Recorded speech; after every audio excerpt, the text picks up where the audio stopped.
Next, is divorce contagious? Why does one person's divorce lead to another person's divorce? We talked to an expert about it.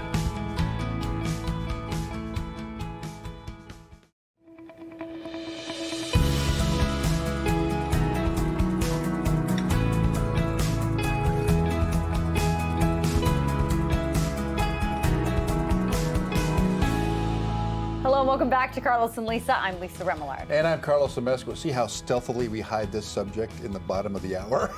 Yeah, we just keep it just just quietly put it in there. I'm going to ask you a question. You ready? Yeah. Is divorce contagious? Have you ever noticed that in a group of friends sometimes when one gets divorced, at least a couple of others follow suit? 100,000%. You've seen true. it. I have seen it. So what's going on I here? don't know. It's like, and then, but the group of friends is all together and they start going like dominoes and you're like, I'm not hanging out with those people anymore. There's something in the air. There's something in the mojo. Forget it. Because something in the vino. There's something about it that once one friend does it, then it all goes down. Or somebody in the family does it. It's like a domino effect, Then right? it's like a domino. Yeah. Well, it turns out statistics already show that half of marriages end in divorce. Oh, yeah. But researchers found that if you're actually 75% more likely to get divorced if you have a close friend who is also going through a divorce. 75%? Oh, I know. It's a fact It now. is amazing. What's more is that people are 147% more likely to split if they have several divorced friends in their immediate social network. Mm-hmm. That's compared to people who hang out with mostly married friends. Moral of the story, hang out with married friends. There you go. We can end this show now. No.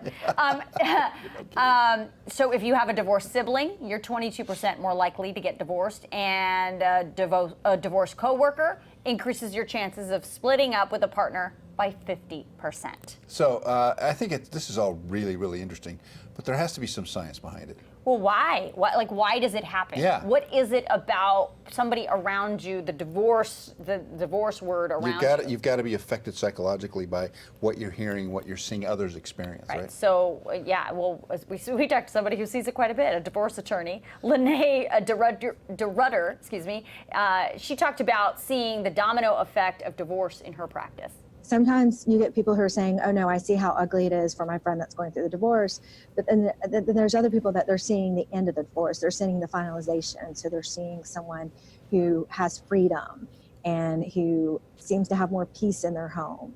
And so that looks good to them. Peace, because, when you're in a contentious relationship, obviously the peace is not there. They're going to say, oh, that's attractive to me because they split up and now life is good. Right, see how that works. Yeah. So having divorced friends also tends to highlight all the things that your partner does that makes you crazy. and some of the things you didn't even realize made you crazy, now all of a sudden do make you crazy. It just starts to be highlighted in your own life. So Lené also says having someone in your social group who's getting or has gotten divorced makes a split seem like an option. Yeah, because if your friends are doing it, then in your mind, the stigma around it might not be so much. If Susie's doing it, well, then I guess I could. Yeah. It's not as weird as I think, or it's not as taboo as I think it is. Very rare you find somebody who says, I've never known anybody that's been divorced. I think it's happened so much.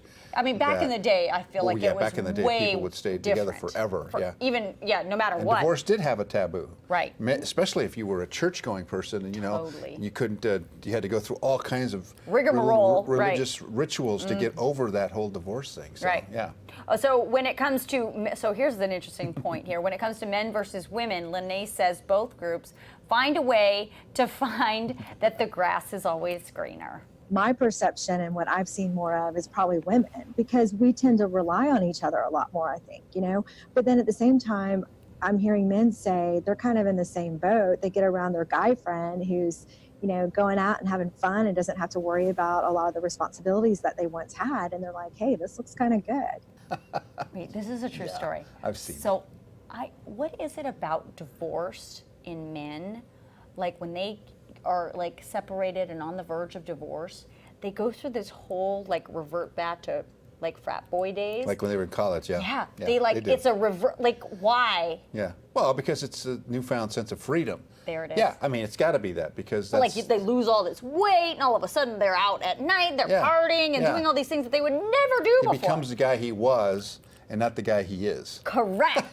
but how does that work out in the end? Does it? Well, if it's, You can't keep up that persona forever. if it's not authentic, it's going to eventually reveal its ugly self. Correct. There you go. Yeah. So the other trend that Lené sees is a season for divorce. That's weird. Yeah. All right, so we're kind of in that season now because the phrase "new year, new me," or for some means "new single me." Yeah.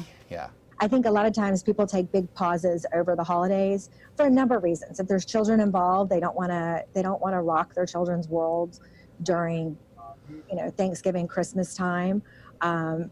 I mean, sometimes it's that they know what a divorce is going to cost and they want to kind of get their tax period behind them for the previous year and know financially what's coming down the pike. And then, I think sometimes it's, I've made it, I've survived it through that year. Now I'm ready to take that step. New year, new me. New single me. Yeah, new single me. Experts also say holiday stress, of course.